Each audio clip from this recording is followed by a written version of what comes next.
Hola, bienvenidos todos. Estamos muy felices el día de hoy porque es nuestro primer día. Vamos a comenzar con una mesa de análisis. Me presento primero. Yo me llamo Paola Medina, seré la conductora y Alejandro Guerrero será nuestro conductor. Y bueno, el día de hoy, para comenzar esta gran aventura, tenemos unos invitados de lujo. A mí me encantaría que ustedes se presenten. Soy Berta Luján, estoy en Morena, actualmente al frente del Consejo Nacional de Morena. Me considero de las históricas, o sea, de las que iniciamos el trabajo de organización en el país, y me da muchísimo gusto estar en este primer programa, que esperamos que el 4TV tenga todo un éxito. Muchísimas gracias. Por aquí, por favor. Bueno, yo soy Consuelo Sánchez, antropóloga del Instituto Nacional de Antropología e Historia, de clase en la ENA, y también soy de Morena, bueno, desde antes de que existiera Morena. Yo soy Jorge Zárate, soy actor, me considero seguidor del movimiento de Morena u obradorista, como le quieras tú llamar, desde el intento de desafuero. De algún modo, el hecho de que todos hayan dicho esa persona no, fue la que me hizo voltear a ver los ojos hacia Andrés Manuel López Obrador, y fue también percibir que todos esos que decían que no, pues eran de algún modo personas muy criticables para mí. Que ellos dijeran que no, o que él era un peligro, pues me hizo darme cuenta que él era el indicado para muchas cosas que necesitaba México. Y pues me considero aquí realmente ¿cómo llamarle? La cuota de ciudadano informado, nada más, porque realmente yo no tengo tal actividad política como tienen. Y bueno, mi única actividad política es acerca que pertenezco al Comité Ejecutivo Nacional de la ANDA, pero como nuestro objetivo, al menos de este CEN, no es el continuar con una actividad política, considero que por eso pienso que pinto un poco mi raya al respecto, pero efectivamente la ANDA ha sido un lugar de lanzamiento de muchas carreras políticas que no es, sí, que en su momento fueron mucho del PRI, y que ahora, precisamente por esas malas costumbres, una de las críticas que de repente recibimos aquí en el CEN de la ANDA es que piensan que vamos a seguir una carrera política ahora desde el lado de Morena, cosa que creo que ninguno de los 7 secretarios que estamos tenemos como fin. Así que esa es mi participación aquí, la del ciudadano informado, espero, y también, bueno, un poquito de política. Y bueno, yo vengo del Zócalo, varios venimos del Zócalo a reventar una cosa desde Bellas Artes, ya no se podía pasar, o sea, estuvimos entrevistando gente, la gente, yo en lo particular vi un pueblo informado, eso a mí me llamó muchísimo la atención, estuvimos entrevistando todo tipo de personas, así que bueno, ¿cuál fue su experiencia el día de hoy en el tercer informe? Creo que después de casi 2 años de pandemia, el volvernos a encontrar como Morena, con los simpatizantes de Morena, en un acto pues tan importante como es el balance, el informe sobre 3 años de gobierno, pues fue todo un acontecimiento. Mucha gente que no veíamos de los estados, ¿no?, que estuvieron ahí de nuevo, las familias, las señoras mayores, en fin. Entonces, mucho entusiasmo, mucha participación, ya teníamos ganas de volver a hacerlo. Y creo que el mensaje de Andrés Manuel fue como muy claro, muy sencillo. Estamos haciendo las cosas como dijimos que las íbamos a hacer. Se está transformando el país de esta manera, estamos atendiendo las necesidades de la gente. Habló un poco de planes inmediatos, ¿no?, de los proyectos principales que tiene el gobierno. No me extiendo en eso para que los compañeros hablen de su experiencia. Simplemente decir que me llama mucho la atención cómo en estos actos tan masivos, estamos hablando de más de 100,000 gentes seguramente, cuando habla el presidente hay un silencio hay una atención, voltea uno a ver a los jóvenes, los niños se callan, no hay ni niños llorando. Entonces, bueno, pues es un reencuentro, ¿no?, de la 4T con su presidente. Hoy estaba impresionantemente lleno, nos recordó incluso las manifestaciones contra el desafuero, ¿no? Pero había un gran cambio, ahora era de festejo, de tantos años de lucha y de ir al Zócalo para protestar y contra los fraudes, finalmente ver a nuestro presidente como presidente y 3 años de gobierno haciendo cosas extraordinarias, ¿no?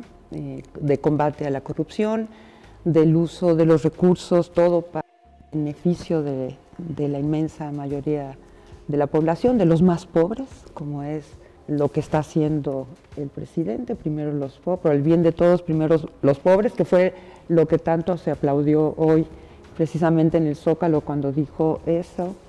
Es decir, y la gente se sintió, como les dijo el presidente, los protagonistas de la Cuarta Transformación, ¿no? Es decir, en efecto, toda esta gente maravillosa que estaba hoy en el Zócalo, que ha venido deseando un cambio profundo en el país, se encontraba ahora no solo con el dirigente de tantos años, sino con el presidente ya gobernando. Y el cambio profundo, de veras, que se ha ido creando en el país, en el cambio en la conciencia de la gente, que ese es otro tema que también planteó el presidente, ¿no? La revolución de las conciencias como un elemento fundamental de la Cuarta Transformación y que hay que seguir avanzando en ese sentido como un elemento importante para el cambio y para impedir que si llega alguien, que ojalá ahí no llegue la derecha ni los conservadores, ¿no? No nos tomen el pelo, ¿no? Es decir, que no puedan hacer los cambios o retroceder en todo lo que se ha avanzado en la Cuarta Transformación. Alguna vez leí una cosa muy, que hablaban de, no me acuerdo de qué comentarista de televisión, y lo que les propiciaba a ellos a ella una gran sorpresa era que decía, no, y se organizan. O sea, se están organizando. O sea, creo yo que lo que ellos han visto y que creo que están mucho sorprendidos, es que esa organización que desde el inicio la percibieron como algo asombroso, se ha mantenido. Que ahorita la cantidad de gente que podemos percibir y ver que hay apoyando, no podríamos pensar jamás que son acarreados, porque implicaría un gasto económico increíble para llevar a tal cantidad de gente que solamente una potencia, diría yo, de mucha fuerza económica, política, podría hacerlo. Evidentemente no, eso no está pasando.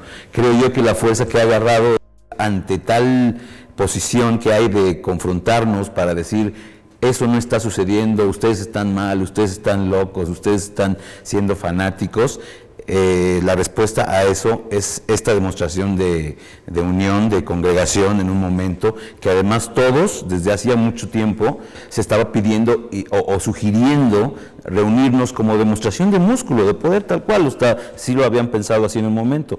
Vino la pandemia y como que ya no se pudo hacer tal asunto, y estos momentos que se podían haber logrado, que serían los gritos del 16 de septiembre, pues no pudo haber tal demostración precisamente también por la pandemia.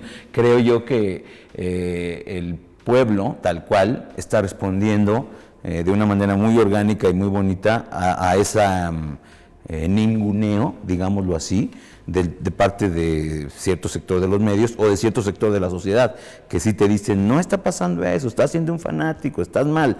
Y creo yo que la respuesta que vimos hoy es notoriamente clara ante esa, digamos, agresión que yo sí percibo a veces, ¿no? Creo yo que sí, a veces es agresivo sus comentarios. Permíteme decir que yo lo pude percibir desde la red, el Twitter nada más, y me di cuenta cómo hay también percibí muchos mensajes que les hablaban a sus fallecidos, a sus gentes que ya no estaban, que habían estado en la lucha, que habían sido de algún modo quizá oprimidos en otros sexenios, que siempre pensaron que podía llegar un cambio. En serio, yo leí más de 15 que hacían alusión a familiares fallecidos, a gente que ya no estaba con nosotros, a gente que de algún modo sabían que era bonito para ellos en su espíritu, que pudieran percibir esto que estábamos ahora nosotros realizando. Así que de algún modo creo yo que esa percepción de tantos espíritus cuidándonos... Oye, de la gente del movimiento... Es bellísimo. Nosotros allí en nuestro territorio en Coyoacán, por Helguera, por ejemplo. Pienso en Jaime Avilés, pienso en Monsiváis, por hablarte de gente conocida que de algún modo sabemos que estaban en el movimiento y que siento que efectivamente sería para ellos un gran gusto ver esto que está pasando hoy en este tercer año. Creo yo que ellos porque son conocidos, pero cuánta gente no tenemos cercanos nuestros que ya no están con nosotros, que sabían y que teníamos esta idea de que ojalá lo hubiera visto mi abuela, por decirte algo, ¿no? Ese tipo de cosas me parecen muy significativas también de lo que el pueblo está logrando. Sí, o sea, es decir, como que hay una parte espiritual, que creo que es lo que ahorita nuestra primera conclusión del informe de gobierno, es que hay una parte espiritual que está palpitando, que se está sintiendo, una parte sentimental, que eso no había en otros gobiernos, ¿no? Es decir, aquí hay un proyecto espiritual que va con lo político que, como dices, no podemos ser ajenos. Esta demostración de hoy en verdad que fue grandísima y las palabras de nuestro presidente son realmente alentadoras y, ¿cómo decirlo? De mucha esperanza, ¿verdad? De mucha esperanza, pero además de una apelación clara al pueblo, de dejarle la responsabilidad al pueblo de lo que sigue. O sea, si la cuarta transformación va a seguir, va a ser gracias a la gente, pienso yo, porque creo yo que no se trata de considerar ahora a una persona para continuarlo, sino todos nosotros tenemos que hacerlo, esa continuación. Y creo yo que eso es lo que debe de proceder.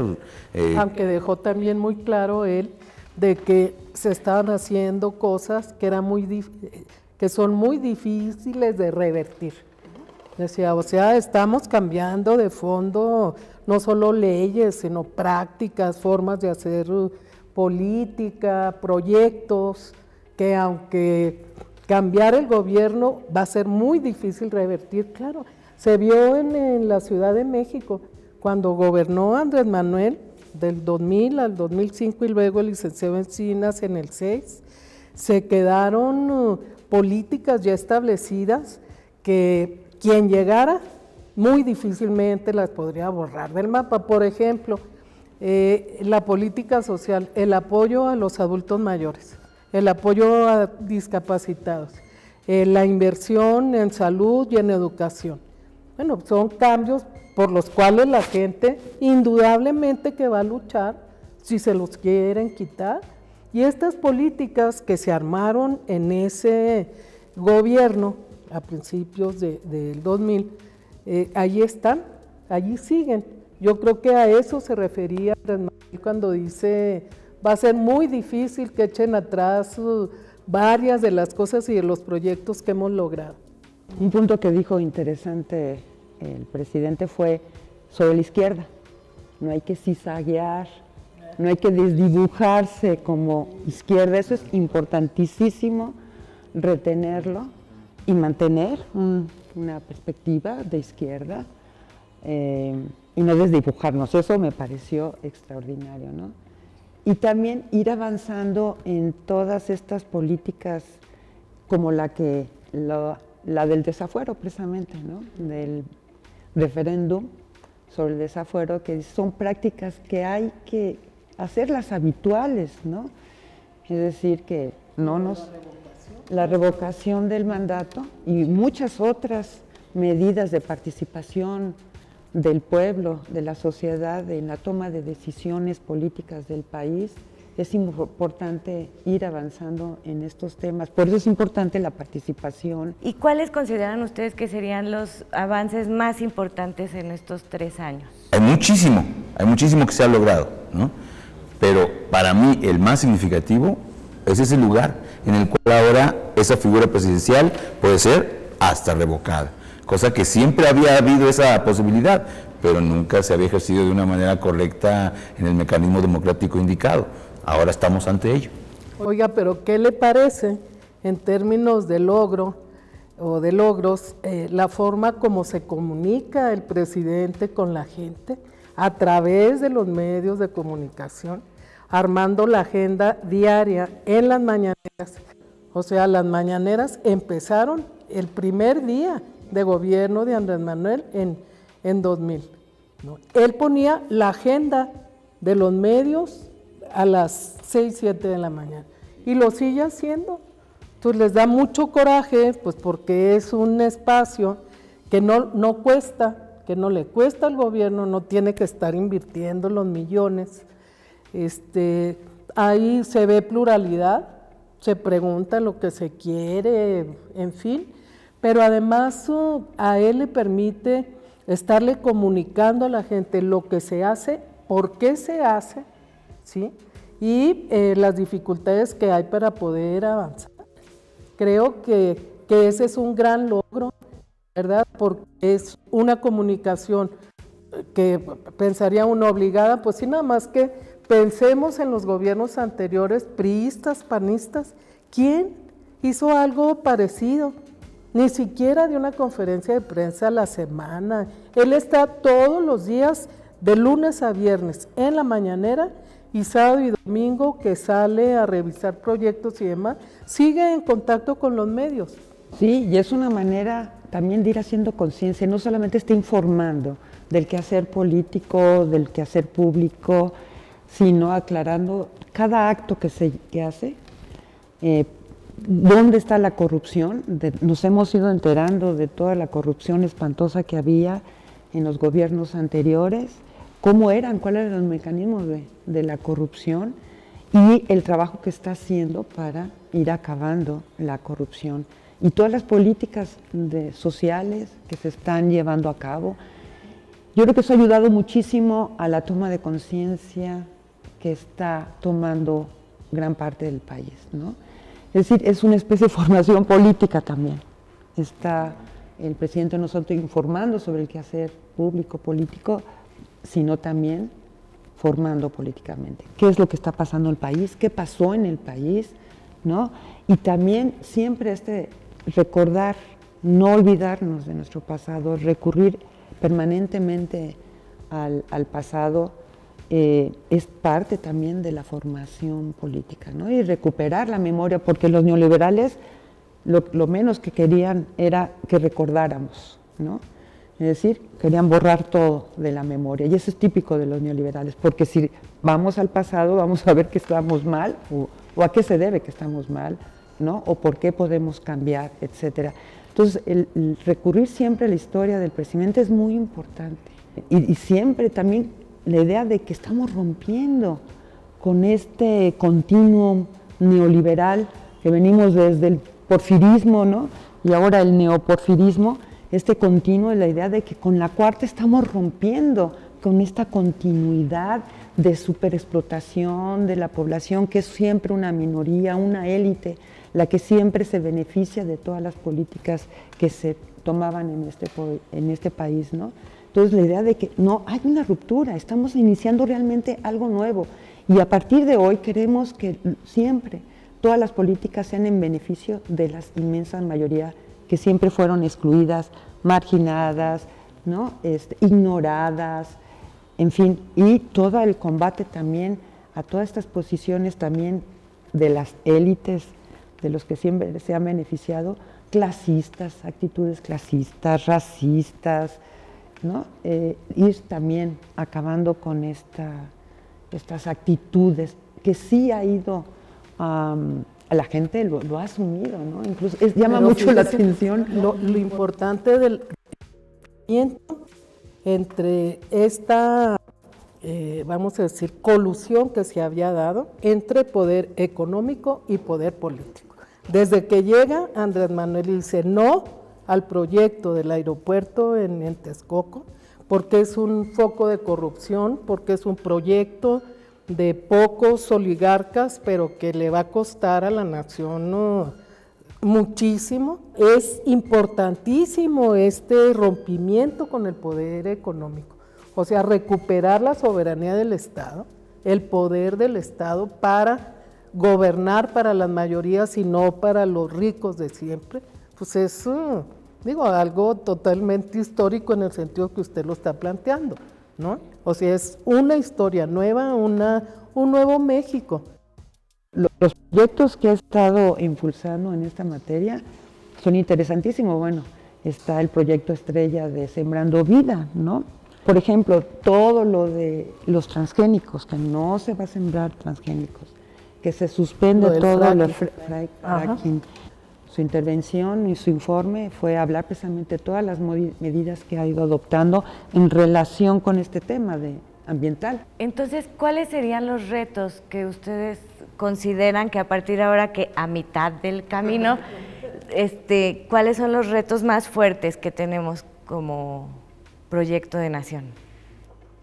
Yo hablaría de dos retos principales. Uno primero tiene que ver con el tema de la seguridad, o sea, es de los campos en donde creo que los objetivos no se han logrado del todo en estos 3 años que llevamos, un tema muy difícil que no solamente tiene que ver con el reto de darle más seguridad a la gente, sino de poder darle un llegue a los grupos de poder que tienen en sus manos parte de la economía, ¿no?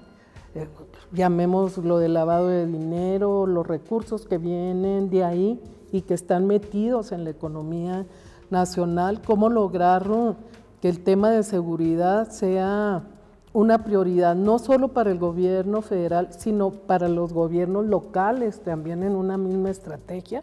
Creo que eso es pues, un gran reto. Hemos estado avanzando mucho en los logros a nivel de las gubernaturas. Por ejemplo, ahora tenemos 6 procesos el año que entra. Si logra Morena tener ahí mayoría, que seguramente lo va a hacer, perderá un estado, en fin. Pero ¿cómo lograr esta sincronía de manera de que desde los distintos niveles de gobierno se ataque el problema y se logre pues avanzar? Creo que eso es bien, bien importante. Y el otro reto es, no solamente le corresponde al gobierno, creo que también a Morena y a la 4T, que es ser unos comunicadores eficaces con la gente, ¿sí? Esto quiere decir llevar el mensaje de lo que se está haciendo, por qué se está haciendo y por qué es bueno que se haga. Creo que esto de alguna manera lo perdimos, por ejemplo, en la Ciudad de México, ahora en la última elección. ¿Ahí qué pasó? Pues simplemente hay que darse un clavado y decir, a ver, uno de los elementos que vemos es que perdimos esta capacidad de informar y de estar cerca de la gente diciendo, esto se hace por esto, por lo otro, esto se ha logrado, esto no, pero por aquí vamos a ir, en fin. Creo que ese es un reto importante también. Pues uno inmediato es la reforma eléctrica. Esa es clave para el país y para la 4T, ¿no? Pues todo lo que tiene que ver con la cuestión de pues que asuma el Estado el control de todo el sistema eléctrico y la nacionalización del litio, que eso va a ser un recurso importantísimo para el desarrollo del país. De modo que la verdad de esa reforma eléctrica es clave que se apruebe y tener clara la importancia que tiene esa reforma para el país y para la continuidad de la 4ª transformación. Y otro de los retos pues es precisamente esta reforma es parte de consolidar un estado de bienestar, ¿no? Es clave, porque con esta reforma se puede garantizar que el precio de la luz no se incremente, que la electricidad pueda llegar a todos los rincones del país, porque tendría el control del Estado para garantizarlo como un derecho a la luz también, que es importantísimo, y no esos costos tan altos, y también el control del litio. Eso es clave para el país, Y la verdad, pues creo que esos son asuntos importantes. Y consolidar la construcción del estado de bienestar. De modo que no se cambie la política, porque un estado de bienestar implica una visión distinta de sociedad, ¿no? Y de compromiso, y de solidaridad, y de recursos, porque se requieren muchos recursos para sostener un estado de bienestar, que implica seguridad, salud gratuita y medicamentos gratuitos, educación, trabajo, vivienda, etcétera, todo esto que es tan importante para crear una sociedad justa, sin desigualdad, ¿no? Etcétera, pues se requieren muchos recursos destinados para este proyecto. Entonces, sí se requiere fortalecer esto. Y uno más, fortalecer la organización de la gente, una nueva forma de organización.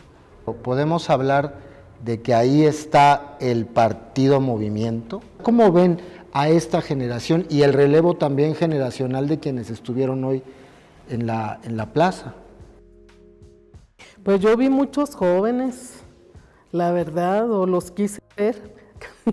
No, sí estaban, cada vez más jóvenes participan en los eventos, lo vemos al interior de Morena, el interés que hay, y se le ha dado cada vez más un lugar estratégico, por ejemplo, al trabajo de formación política, ¿no? De educación política de los jóvenes, el hecho también de que hoy sea obligatorio incluir candidaturas de jóvenes en los distintos procesos electorales, ¿no? Así como la igualdad de género, se está tomando muy en cuenta la incorporación de las nuevas generaciones en el trabajo político.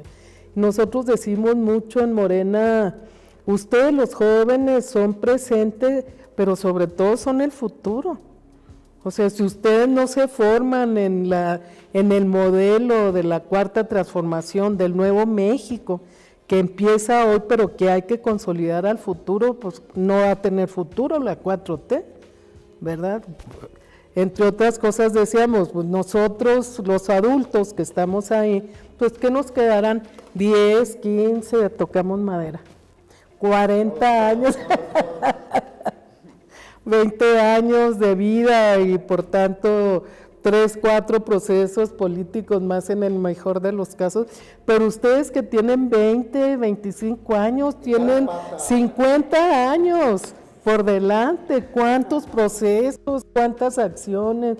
Digo, si lo vemos así, pues realmente el formar hoy a los jóvenes es apostarle a un futuro de 4T, ¿no? De México en la 4T. Los priistas hicieron mucho ese trabajo de formación de los jóvenes,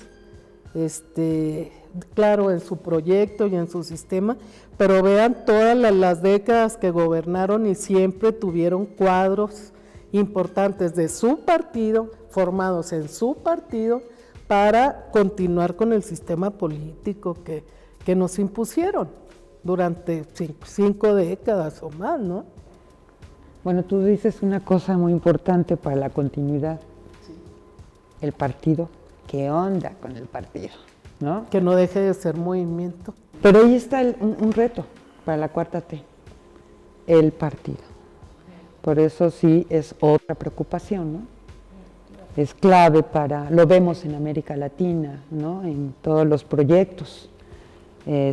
Su consolidación o su continuidad en los gobiernos progresistas ha dependido mucho del partido, ¿no? Si el partido anda mal, cuesta trabajo la continuidad del proyecto, ¿no? Entonces sí, por eso es tan importante también la reflexión en torno al partido, ¿no? Y por eso a veces se dan debates muy calientes en torno al partido y a veces muy rudos, porque sabemos que, y todos lo saben, que es un asunto muy importante para darle continuidad a la cuarta transformación.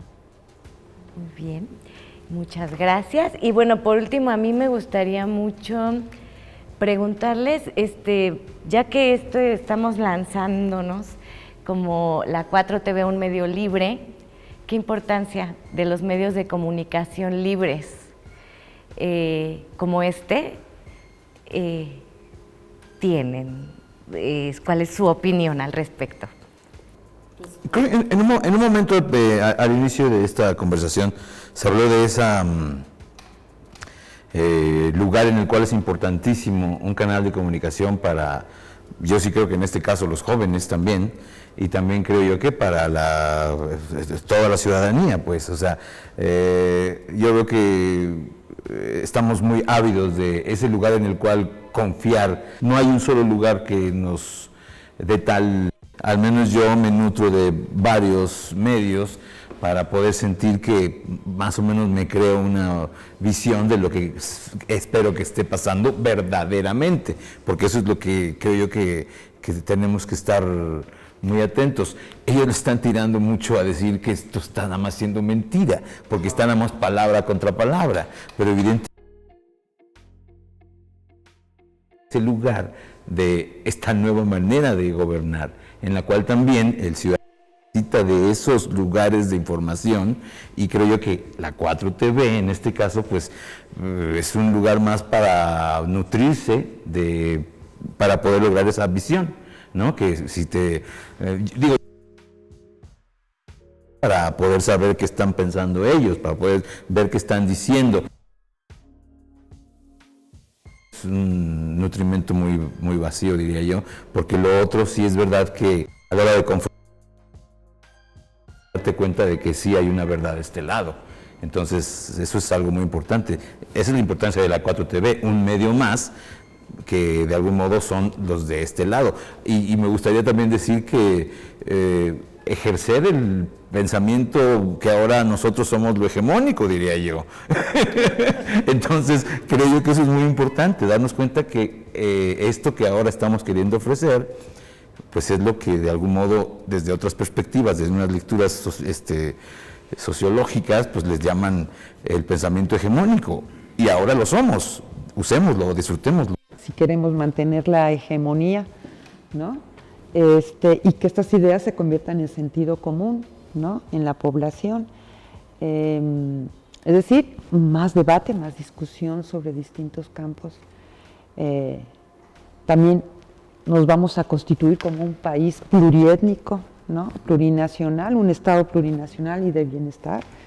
¿Qué significa eso? ¿No? Porque hay que alfabetizar al país en torno a la diversidad cultural y étnica de nuestro país y lo que implican las autonomías, porque es un reclamo central de los pueblos indígenas y que ahí está, hay una propuesta de reforma constitucional ahora que tendrá que entrar después y está planteando las autonomías, que es un reclamo central de los pueblos. ¿Qué significa la autonomía? ¿Por qué da miedo? ¿No? Un miedo falso, porque no hay ningún problema, al contrario, eso implica una democratización, una descolonización del país, porque necesitamos descolonizar al país, ¿no? En muchos sentidos. Entonces, pues estos debates ayudan también. ¿Qué sería también no solo descolonizar al país, sino avanzar? ¿Qué significa lo que vienen planteando las mujeres de acabar con el patriarcado, ¿no? O la discusión, todo lo que tiene que ver, ¿qué significa eso en nuestro país? Que es un reclamo central importantísimo de las mujeres, ¿no? Y que nosotros apoyamos y somos parte de eso. ¿Qué implica y qué cambios se tienen que ir haciendo en todos los campos? Porque implica también el de la comunicación. Ir creando una cultura diferente, relación entre hombres, mujeres, en el ámbito nacional, ¿no? Sí, tenemos mucho que profundizar de temas que implican cambios culturales, ¿no? En relación con las mujeres, en relación con los indígenas en nuestro país, en relación con los afromexicanos en nuestro país, en relación con muchísimos otros temas, ¿no? Que son vitales para el país, para quitarnos tantas alienaciones. Pues muchísimas gracias. Este es su espacio, bienvenidos, inviten a quien quieran, ustedes también pueden escribirnos a través de sus redes sociales, quiero ir al programa, tengo algo que decir, esto es para todos, pueden mandar sus videos, los esperamos con los brazos abiertos y estamos felices y adelante. Eso. Un abrazo. Felicidades.